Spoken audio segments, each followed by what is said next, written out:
За бид нар хичээлийн өмнөх хэсгээр хэрхэн хөөлөх талаар сурсан байгаа. Одоо бид нар хэрхэн ишний тэмдэглэгээ тавих талаар заах хэрэгтэй. Тэгэхээр энэ ишний тэмдэглэгээ гэдэг ямар учиртай, ямар ач холбогдолтой зүйл юм бэ гэхээр энэ тэмдэглэгээгээ харж иж бид нар тоглоно.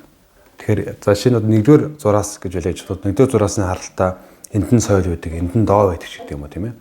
2-р зураасны харалтаа нарийн жогсноор дарахаар рэ байдаг. Бүтэн жогсноор дарахаар ля байдаг. Гэх мэтчлэн бид нар зураасаа хөөж нот олох юм байна. Тэгэхээр энэ бол маш чухал, зөв зурах шаардлагатай. За зураас хөдлөн гэж юм байдаг.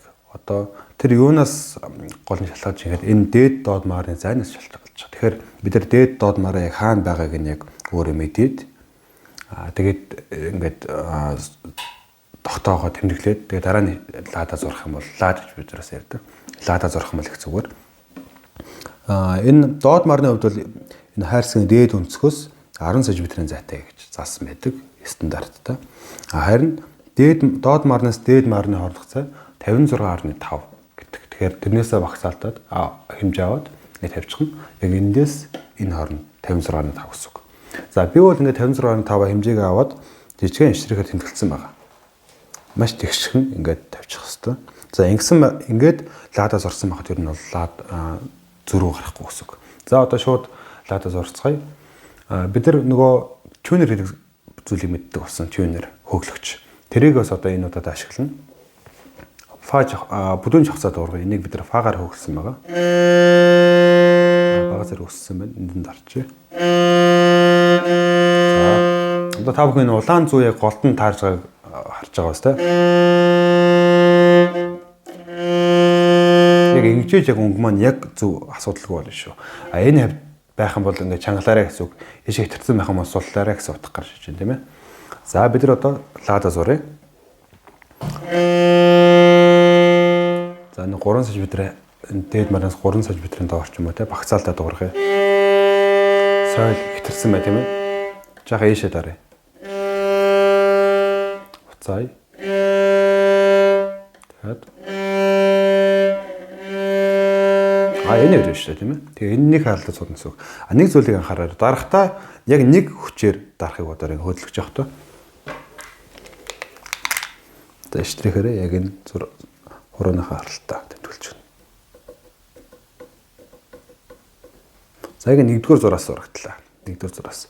1-р зураасны харалтаа энд нь 1-р октавын доо гэдэг нот байдаг ч юм уу те. Бүдүүн жагсандаа бага октавын соёл гэдэг нот байдаг. Энийн сүлд нь та бүхэн зааж өгнө.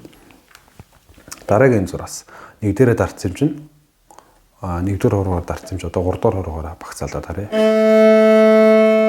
Ля нот байх хэвээр. Чигэрчээр дарах хэвээр болгоомжтой.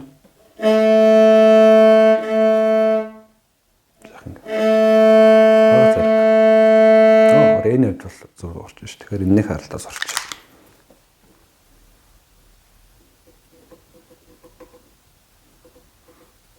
Энэ жижигэн тэмдэглэлчд болоо. Одоо 4-р хуруугаараа си бемол. За энэ зурх юм байна.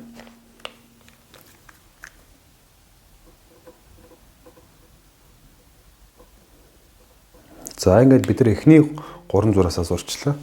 Энэ эхний 3 зураасан дээр бол ямар нот уурч байгаа нэхэр ингээд бүдүүн жагснараа хөөгд уурахад фа дараа нь соль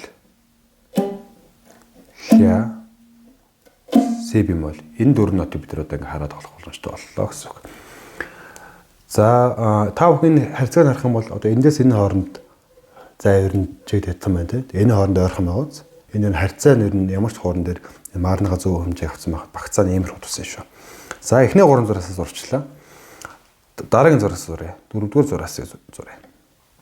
Энд бол 1-р октавын доо нот багс. Доо нот. Жаахан хэтэрсэн байна. За энд байна.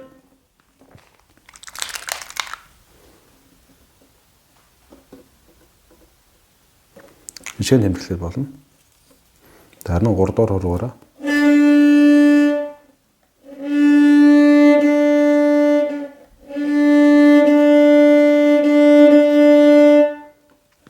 за энэ тэмдэглэлээ.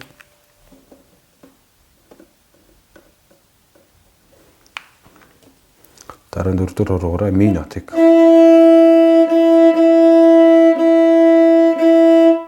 энэ бол байна гэж чинь.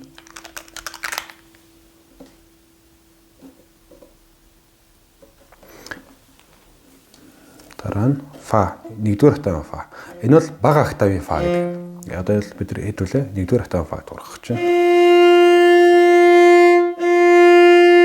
Энийг чанга дарах шаардлагагүй. Дөнгөж яг энэ хуруу бол дөнгөж хүрээд хөндөрөхгүйгээр маслахгүйгээр дөнгөж хурчгэд л яг дуурдаг.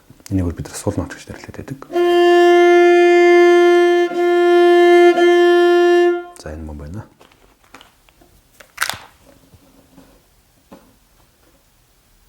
За ингээд бидний эхний 7 нот ингээд бэлэн болчихлоо. За нэрлэе. Одоо эхлээд октав гэдэг нэг ойлголт байдаг. 8 гэсэн үг л дээ.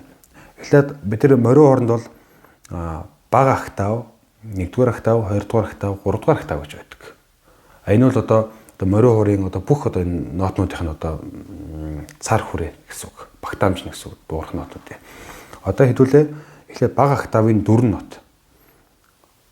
Фа, соль, ля, си бемоль.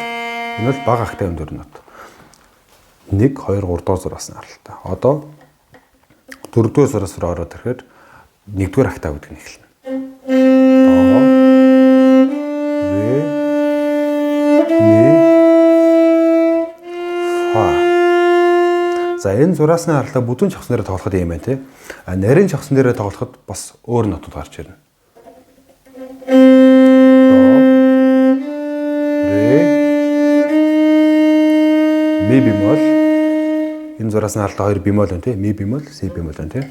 Энэ догийн харалтаа 4-р зураасан дээр фа. Энийн ихэр гэсэн үг. Энэ соль. Ля. Си бемоль. Энэ зураас нь харалтаа 7-р зураас 1 2 3 4 5 6 7. 7-р зураас нь харалтаа байгаа 2 нот одоо флэшлет нот гэж ярьдаг бид нар. Сул нот. Энэ ямар утгатай вэ гэхээр яг зураасан харалтаа дөнгөж хүрэхэд л өөрөө асуудлууд уурдаг. Гэхдээ ном бол нөө даралт хийвэрээ. Гэхдээ зүүн гарын хувьд бол дөнгөж хүрэхэд л болдог. Чанга дарчих юм бол өөр нот болчдөг. Өөр нотлоо авчина. За энэ 7 нотыг хэдүүлээ эхний ээлжинд зурчил болно. Дараагийн нот руу явах уу? Хэрэггүй үү те. Тэгвэл энэ 7 нотыг хэдүүлээ сайжлах хэрэгтэй. Бид нар хичээлээрээ яг нотоо оруулаад за бага октавын фа гэхэд нотны дэвсгэр дээр ингэж бичнэ.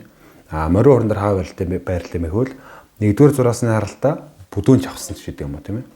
2-р зураас нь харалтаа бүдүүн чавсан, нарийн чавсан гэд тайлбартай явах учраас та бүхэн энэ зураасаараа хөөгөөд болоорой. За та бүхэн маш их баярлалаа.